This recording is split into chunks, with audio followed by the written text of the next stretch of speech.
Assalamualaikum warahmatullahi wabarakatuh. Saya Dina Andriana, dosen pengampu mata kuliah Perencanaan Media Periklanan. Bagaimana kabarnya teman-teman semester 3 UPSI?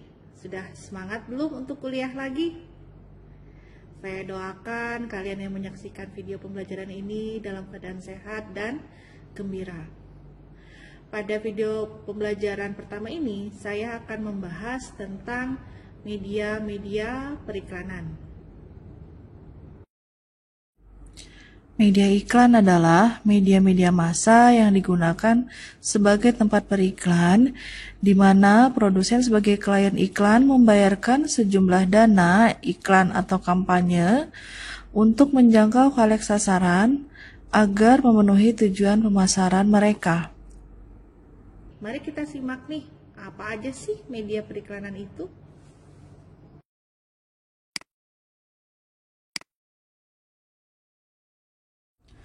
Menurut penggunaannya, media iklan dibagi menjadi 3, ATL, above the line, BTL, below the line, dan TTL, through the line. Media-media iklan yang termasuk ke dalam above the line atau ATL yaitu program acara televisi, program acara radio, koran atau surat kabar, majalah atau tabloid, film, out of home media, internet atau online, transportasi, dan ambience media. Sedangkan yang masuk ke dalam below the line atau BTL adalah brosur, leaflet, poster, katalog, direct mail, event, merchandise, dan media promosi penjualan. Untuk media through the line atau TTL adalah mix dari penggunaan media ATL dan BTL. Baik, pembahasan pertama kita masuk pada above the line ATL, di mana yang pertama kita akan membahas program acara televisi. Di sini saya memberikan contoh program TV dari Indosiar, dari SCTV, dan dari Trans TV. Nah, saya dapat melihat program-program acara tersebut ada di dalam website stasiun TV tersebut. Kemudian untuk media iklan kedua, saya memberikan contoh adalah dari radio. Nah, di sini radio yang saya ambil contoh adalah program radio dari Gen FM dan dari Prambors. Nah, program-program tersebut juga dapat kalian lihat di website masing-masing radio. Selanjutnya adalah penggunaan koran sebagai media iklan, koran atau surat kabar. Dari contoh ini saya menggunakan media cetak itu korannya adalah Kompas, kemudian ada Media Indonesia, Warta Kota, kemudian di Kompas lagi yang bentuk lainnya macam-macam iklan gitu, kita bisa lihat dari media-media tersebut.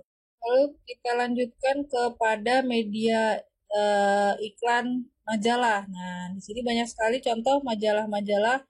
Nah, tapi karena sekarang itu sudah banyak orang yang tidak mengakses majalah, berarti nanti akan menjadi pilihan keberapanya lah ya majalah ini. Nah, di sini saya juga menampilkan media-media majalah itu menampilkan iklan sebagaimana. Selanjutnya adalah beriklan di bioskop. Nah, ini banyak sekali iklan-iklan itu muncul pada saat sebelum film dimulai. Nah, contohnya seperti waktu kemarin ada Presiden Jokowi memasukkan iklan ke dalam bioskop di sebuah film tertentu. Selain itu, selain ada iklan di dalam bioskop, juga ada iklan yang ditempatkan pada film itu sendiri. Jadi di dalam film itu terdapat produk-produk yang bisa dikonsumsi oleh konsumen. Penempatan produk ini dinamakan movie placement.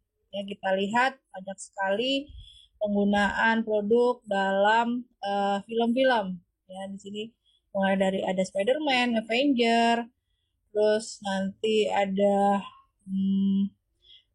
Lego, ya, film Ford and Ferrari. Nah, di sini banyak sekali penggunaan produk-produk.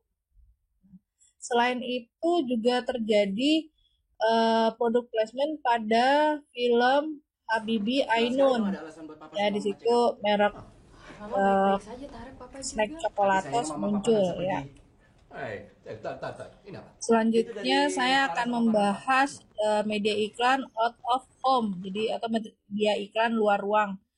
Nah, kalian bisa menyaksikan dari YouTube channel Total MCLLC.com. Di sini dia meliput banyak sekali media luar ruang yang bisa digunakan sebagai media beriklan, ya, atau media berinteraksi. Macam-macam yang bisa dibuat, ini tergantung kreativitas dari agensi iklannya. Selanjutnya beriklan pada suatu website. Nah, di sini saya mengacu pada Alexa, di mana website-website yang mempunyai traffic besar, traffic dengan jumlah pengunjung tinggi itu bisa kita cek di alexa.com. Nah, di sini ada di Indonesia ada Okezone, kemudian ada Tribun News, itu juga memiliki pengunjung yang banyak. Lalu kompas.com, lalu uh, detik.com, ya, banyak sekali website-website dengan jumlah pengunjung yang banyak ini bisa dijadikan tempat beriklan. Kemudian jenis media iklan yang lain adalah transportation media. Jadi transportasi itu bisa dijadikan tempat media. Jadi yang kita bicarakan di sini bukan hanya transportasinya, juga gedung-gedung atau misalnya bangunan-bangunan yang ada di dalam transportasi, misalnya di stasiun, di halte, kemudian bisa juga uh, di koridor tempat menunggu transportasinya. Itu banyak sekali media-media yang digunakan untuk tempat beriklan. Dapat kita saksikan nih dalam video bahwa banyak sekali bentuk-bentuk promosi yang bisa dilakukan. Selanjutnya dari above the line ada ambience media. Ambience media ini merupakan media periklanan yang memanfaatkan lingkungan sebagai media beriklan dengan cara yang unik. Nah, jadi dia bukan media-media iklan tradisional, tapi media-media iklan yang bisa kita sisipkan produk atau brand. Nah, bisa terlihat tadi macam-macam ya, mulai dari pegangan pintu, kemudian ada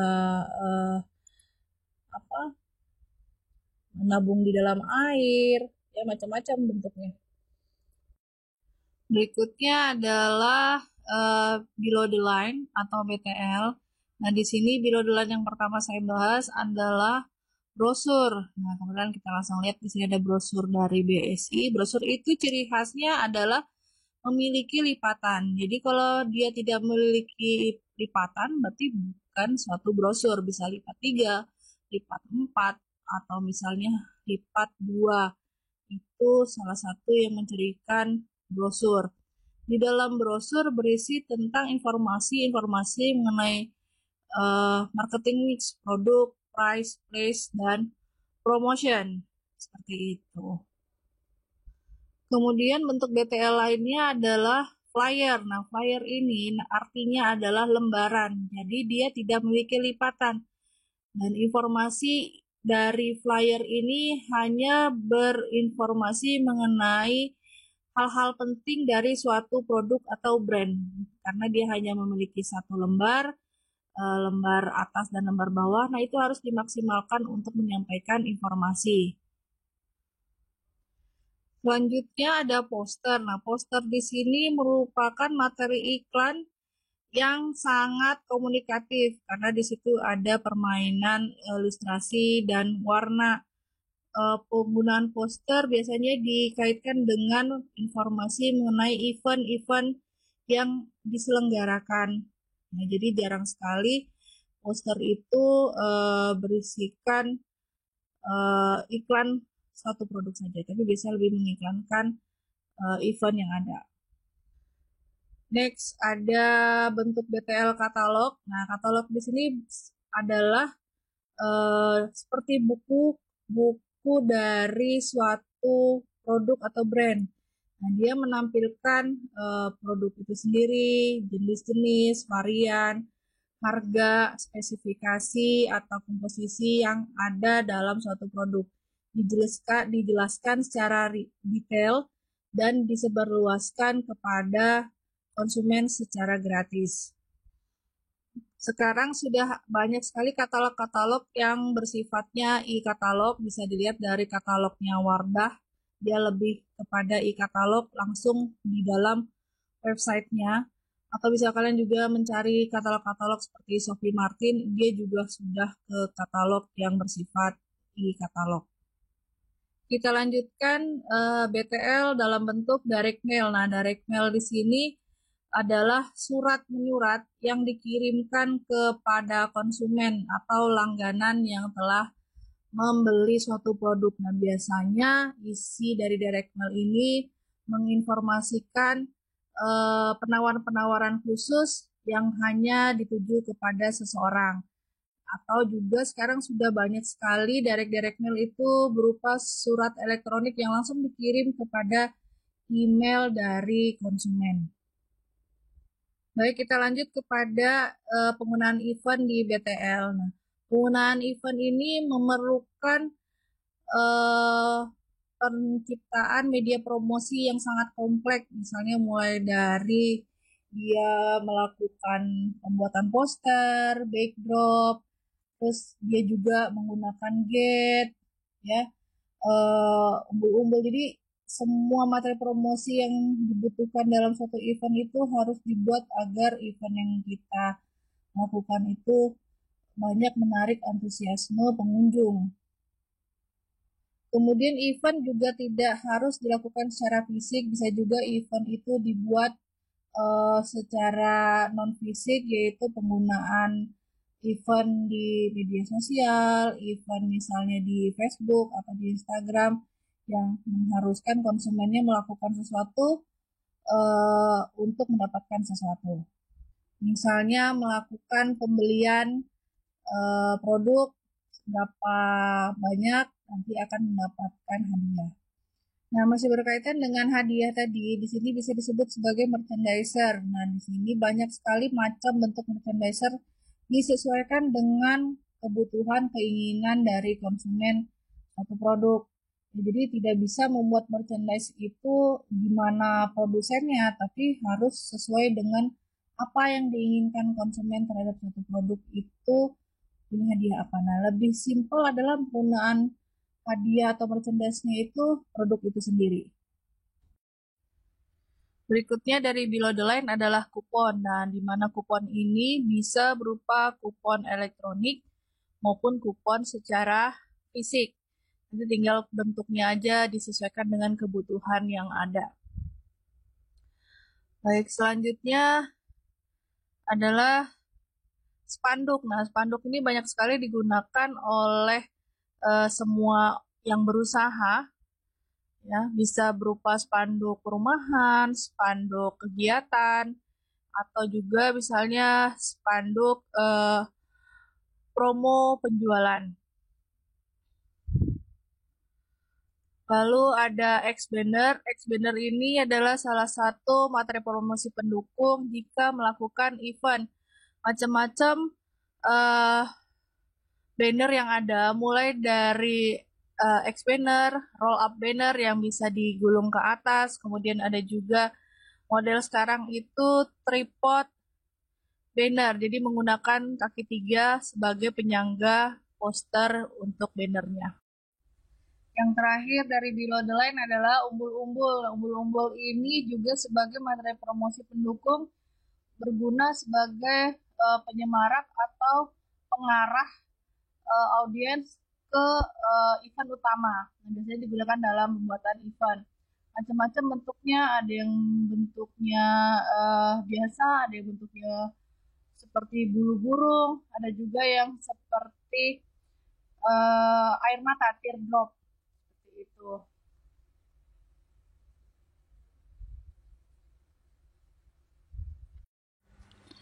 Oke, yang terakhir jenis media iklannya adalah through the line atau TTL, di mana secara harfiah arti dari through the line adalah dari ujung ke ujung, sehingga pengertiannya akan menjadi aktivitas yang melibatkan lini atas (ATL) dan lini bawah (BTL), baik ATL sebagai media untuk aktivitas utamanya maupun sebaliknya. Kita tarik kesimpulan bahwa through the line adalah aktivitas yang merupakan gabungan dari aktivitas dengan media lini atas dan lini bawah, atau aktivitas media lini atas yang juga disisipi aktivitas dengan media lini bawah atau sebaliknya. Jadi intinya dia adalah penggabungan. Strategi pemasaran yang terkini ini adalah strategi pemasaran through the line, di mana dia menggabungkan media iklan dan promosi above the line dengan below the line untuk mendapatkan hasil yang maksimal. Strategi pemasaran through the line ini juga disebut dengan Integrated Marketing Communication atau IMC, dan juga dikenal dengan istilah 360 degree marketing. Mari kita simak video mengenai contoh penggunaan through the line berikut.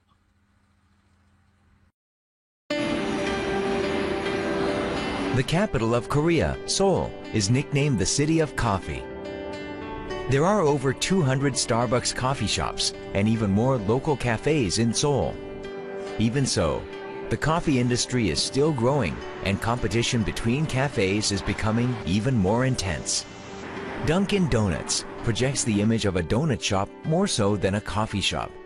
And as such, other places than Dunkin' most often come to mind when people are looking for a place to have coffee. Mission: encourage people to choose coffee at Dunkin' Donuts. The terrible traffic congestion in Seoul results in people commuting to work primarily via public transportation, on buses and subways. These people are busy, and so they stop by cafes on their way to work. How do we approach these people? Idea: release the aroma of coffee along with radio advertisements. After analyzing the Dunkin' Donuts jingle, we created a machine that releases a coffee aroma.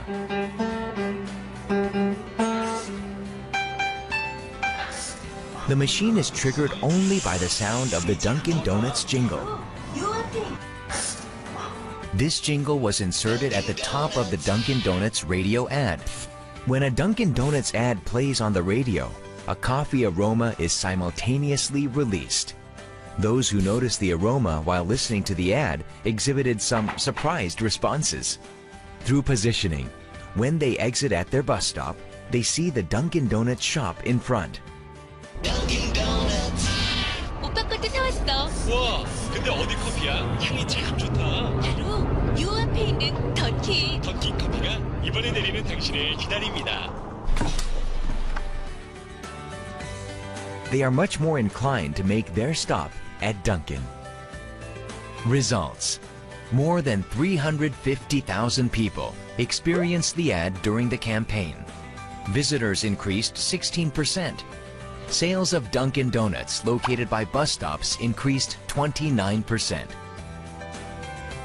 The ideal result is that people are now starting to think of Dunkin' Donuts when they think of their morning coffee. Coffee and donuts. Dunkin' Donuts. Demikianlah penjelasan mengenai jenis-jenis media periklanan. Media-media periklanan akan terus mengalami perkembangan, akan terus mengalami inovasi-inovasi seiring dengan perkembangan dunia komunikasi dan informatika. Kita sebagai insan periklanan harus banyak belajar dan memahami pengetahuan tentang penggunaan setiap media-media iklan tersebut, agar pemilihan media yang nantinya kita gunakan pada media plan itu efektif dan efisien. Baik, itulah penjelasan mengenai jenis media iklan. Semoga penjelasan tadi bermanfaat dalam memahami media-media iklan yang ada. Sampai jumpa di video pembelajaran lainnya.